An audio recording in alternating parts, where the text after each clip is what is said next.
right, so if folks want to start lining up for questions, while that's happening, I'll get us started with the question, and then we'll... Close to the microphone. Okay. My name is Fran Benedictus. I live in Lindenhurst. Very nice to meet you. I'm a registered Democrat. I've been so since 1972. Okay. I was only 19 when I voted in my first election, and I didn't vote for Nixon. There you go. I understand that you attended a campaign fundraiser, and that you introduced the conservative that was running in a special election against Pellegrino. Why did you introduce him? So this was at a Babylon Town Democratic Committee fundraiser. It was for honoring all the town candidates. He works for the town. He was there. He has supported me in the past, so I introduced him as being there and recognizing him. Why didn't you support Christine Pellegrino? So in terms of my not supporting Christine Pellegrino, if you all are aware, back in 2014 there was an issue concerning state senate races and NYSET. There was an action brought by the New York State Board of Elections and then the Manhattan District Attorney's Office. I had to hire my own attorney to represent me. I had to appear in the Manhattan DA's office twice, and I was questioned on the matter. And this concerned illegal campaign contributions that were being funneled into county Democratic committees from NYSET. NYSET attempted to send us a $100,000 donation a couple of weeks out before the end of the election in 2014. I refused the donation, so I became a witness in that action. And so the attorney who represented me told me to not be involved with NYSET since NYSET was running the campaign for her, so I stayed out of the election. But it sounds like a payback if you're going and giving a tacit endorsement to You can come up to the microphone if you like. I have another question. Yes. Why are you endorsing Phil Boyle for chairman? We're not. Good. Thank you. All right, and while the next person is coming up, this question, I wanted to start with this one, but it actually follows up very nicely on that one. Obviously, that situation created there were some questions involved. There were also some questions involved with the situation with Anthony Mineta, who's currently running for board in your town board, yes, in Babylon.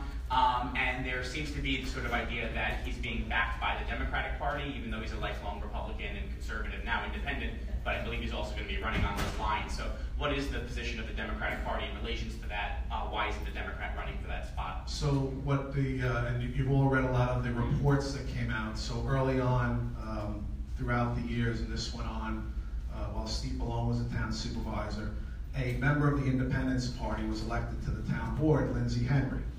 And so over the years, we've enjoyed a good working relationship with the Independence Party. When Lindsay retired and decided not to run again, Anthony Mineta, who's a member of the Independence Party, decided to run. So we ran Tony Martinez, who's here. He's our deputy supervisor and councilman. He's running for re-election, and we decided not to run anybody else for that seat. Luba came to me, texted me, I think about 11:40 Sunday night. Tried to speak to her, but she had her baby, and told she needed to get together and told me that she wanted to run for that. And I was very clear with her and told her that I was supporting Anthony Mineta because of the relationship that we have working with the Independence Party. And so that was what we went into the campaign on, and I was not going to back down on that. Once Luba decided she was running, we had another woman, Claire McKeon, who said, I'm going to run. And so she went out, tried to get the petitions last minute, didn't get on the ballot, and now we were running her for county legislator against Kevin McCaffrey in the 14th district. When Claire decided to run, did you have a similar conversation with her that the Democratic Party was going to be backing an independent and not a Democrat in that race? Yes. Yep. My name is Steve Ward. I'm the library director at Lindenhurst Memorial Library. For the last over 20 years, I've been very interested in libraries playing a role in political literacy. It's been my passion. And I have to say that I have a soft spot for Rich, regardless of what people may think, because he has been always very, very receptive to to participating in whatever we came about. So I know that there are some people that have questions about very specific candidacies and things of that sort. But I want to ask you, as Suffolk County Chairman, Rich, what are the 3 biggest issues that you see coming up in Suffolk County, New York State, or nationally? Everybody has something on that. But as County Chairman, I'm just guessing that you might have something to say about what issues the party is going to support and which issues they're going to stay silent on. So just a basic answer would be taxes, property taxes, crime and quality of life, and health care. And you want to throw in a 3A jobs. Is that one part of is that part of what is taken into consideration when a candidate screens in front of you? Partially. Okay. We'll review his or her opinions or positions on issues, like to see how closely they are. We don't get 100%. So it's not just whether they have the money to do a good job. Correct. And I'm assuming that this is a progressive Democratic gathering to a certain extent. Yes. So tonight we're going to hear where there may be some rub in terms of issues between the establishment. Tonight and weeks and months. Thank you. And thank you all. Thank you. Thank you, Pete. Good luck with your bond. That's a whole other thing. Hi, my name's Jackie Connolly. Hey, Jack. I guess I'm just going to kind of piggyback off of what we were just discussing and kind of get straight to the point. Are you getting approval for discussing who you're going to be backing in these campaigns? Like, instead of choosing independent, are you talking to anybody about this and getting approval on that? And before deciding that there will be elections where voters make a choice. So I talked to members of the committee, other elected officials, representatives from various groups, whether they be union organizations, community, civic organizations, who make up that particular area. Okay. But can you see the perspective that making deals is kind of playing politics rather than supporting these democratic ideals of really having your constituents help, support the democratic base if they're trying to run? That point's been made loud and clear. Apparently not. Yeah. That, I guess that's your answer? that point's been made loud The and clear. point's been made but not heard. So if I can actually ask a follow-up to that before the next person goes, are there policy objectives of the Suffolk County Democratic Party, or is the objective to elect people that have a D next to their name or have the correct connections with people, or are there actual policy goals that we're hoping to achieve through these elections, or are the elections themselves an end? Yes, I'll just give you an example. So Dwayne Gregory is here. He's the presiding officer. He's in charge of the Democratic caucus. The caucus members get together and they put together their agenda of what they'd like to see accomplished. So they'll go over what legislation they've been able to get approved, how they can fine-tune it, make it better, get together and go over legislation that has not been approved because it may have been held up for whatever reason, but whether it could be finance or just policy. And so they'll develop their own policy. I don't tell them what their policy should be. So, and we'll interview, when we interview candidates for the legislature, like we're doing for this year, the legislature's on the ballot this year, Dwayne and Rob Clark and Kara Hahn sat down with all the candidates who came in and said that they were interested and talked to them about where they felt they would be on various issues. And then we go with, a lot of times, their recommendation as to who they would think would be the best candidate to carry out that agenda. To give you an example on the congressional races, which I know a lot of you are interested in, back in March, I met with a number of we call them pop-up groups or progressive groups that got together after the 2016 election, and we met at county headquarters, and I talked to them about coming up with candidates. In fact, Elaine Demasi is here, who's a candidate in the 1st congressional district. Dwayne may or may not be a candidate in the 2nd congressional district, but talk to them about wanting to send all of the interested candidates to these groups to talk to them about their issues, where Elaine stands on all the various issues, and whether she would be the best candidate to take on Lee Zeldin. You've heard other names mentioned: Fred Thiel, Kate Browning, Vivian Gloria Fisher. I've told them, given them the list of names, go out and talk to the groups, and talk to unions, talk to the various constituency groups that make up coalition, and find out if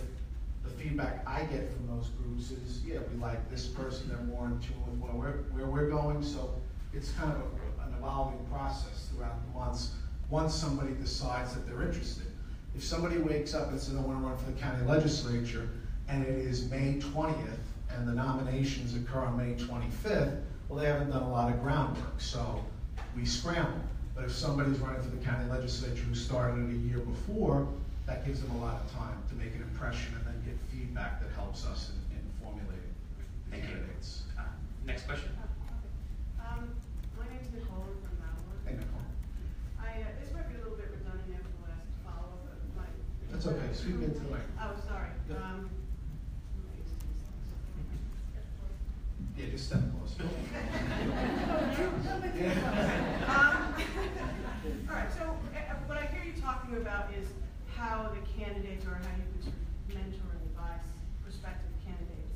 And I think my question is more towards, it seems to me like that in order to build a deep bench of Democrats to run for these upper level, especially the upper level offices, the higher offices, we really need to get as many of them elected to local office as we can. So if there is a sort of culture of, deal making and working with people and cross endorsements, is there something else that you are doing? Do you have like a 3-point plan to get more great people to run for all levels, right? And not just like, well, they have to think of it a year out, but how do we go out and get them? How does your office, how do the Democrats? Well, I'm assuming tonight that I've given you contact information. I'm hoping I get from all of you a candidate who's interested in running for office. Because now is the time, if they're interested in running for office next year, they're already a little too late, but we can play catch up with them. So it's gotta be where when I ran for the county legislature in 1987, Patrick, I started 2 years ahead of time. I knew what I wanted to do. I was running against a strong Republican incumbent, and started knocking on doors 2 years ahead of time. And that resonated once we got to election day, because people said, all right, you've been here 3 times already, or I've run into you. So again, if you have someone who's interested, then get me that information, and we'll sit down with him or her right away and start talking to them. We've sent anyone who said they're interested in Congress. I said, okay, you're interested in Congress, go to DC. Talk to them, talk to Swazi, talk to Israel, talk to Tom Downey, talk to Tim Bishop, talk to Kathleen Rice, ask them what's involved in it. Is this really something you want to do? I met with a woman a couple of weeks ago, said, I want to run against Peter King. I know her mom, Ann Walsh, whose daughter Barbara from Deer Park, came in, an attorney with legal aid, very accomplished woman, came in and she called me back on that Monday after I gave her about an hour, and she said, was I crazy when I thought I wanted to run for Congress? Because I laid out to her what would have to be involved and what she would need to do. And so she pulled up and she said, I'd like to run for something more local. I said, that's great, because you'd make a great local candidate. And we're getting her involved now. And she just came about because she's outraged and upset with what's going on nationally. So that's what we do. So my pitch to you is, if you have someone who's interested, send them our way. We'd love to start getting to work with them. And we have a number of electeds, non-electeds, people who are elected, people who weren't elected but are just involved on the community end and not the front person, who can sit down and talk to them. Thank you. Do you have a follow-up? No, that's absolutely. I mean, if you do, give me a call, Nicole. What? I said, if you do, give me a call. Hi, I'm Jane Greenwood. Hey, Gene. After the November election, when we were all upset and outraged and everything else, social media just flooded us with people who are organizing groups, and here's an action plan, and here's something to do, you're going to be just it. I didn't hear from the Suffolk County Democratic Committee. What methods does the committee use to try to appeal to people who are looking for local action they can take, who want to get involved, who are willing to be boots on the ground? What steps are you taking to reach out to us? Because I never heard from you. So what we did was, when the groups started popping up, we put them together. We were the first county to bring all of what I call the progressive or pop-up groups, their leaders together at county headquarters. We spent about 3 hours on a Saturday morning in March because I gave it a couple of months to settle down. They came together, all the leaders. In fact, I know Eileen Duffy's here tonight from Let's Visit Lee Zeldin.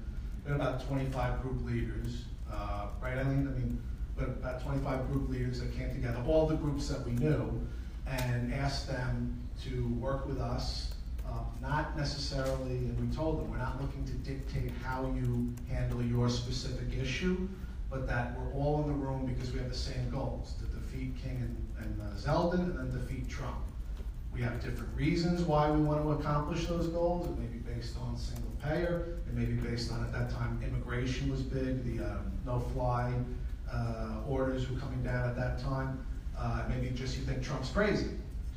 But all of that led us to believe that we all have the same goal, we all have different reasons for it, but we all need to work together as much as we can to accomplish those goals. So what we've been doing is serving as sort of a coordinator. All the schedules of all the activities come through headquarters, we put it out to all of our members. We did petition drives for our candidates back in June, and we'll now do campaign work for the local candidates. So if you're interested in getting involved, we'd love to have you. I have a follow-up question. There's Sure. been a lot back and forth on Facebook about Claire McKean and no one helped to get signatures. I did not see anything through social media saying, hey, we need people to collect signatures, please call this number. You're saying now people to go door to door or do whatever for November. Why are you not using Facebook and social media to say, okay, here's what we need, who can help? Yeah, we'll make sure that they're doing that. Okay? Thank you. Any other questions? No? Cool. Okay. Hey Rich, what's up? Hey. My name's Taylor, if you guys don't know me. I am steering committee for Long Island Activists. I'm part of Huntington Young Democrats on the Huntington Town Democratic Committee. Wear too many hats. I'm also a master's student at Stony Brook doing atmospheric science. And you're a Mets fan. More, yeah, that's that. You're gonna have Move along, Taylor.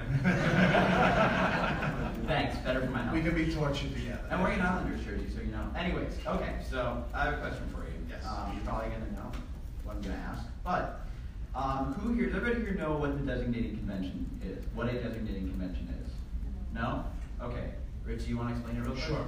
So designated convention meets, whether it be the county designated convention or the town designated convention, all the committee people are elected as committee people, and then they can vote to designate candidates for various offices.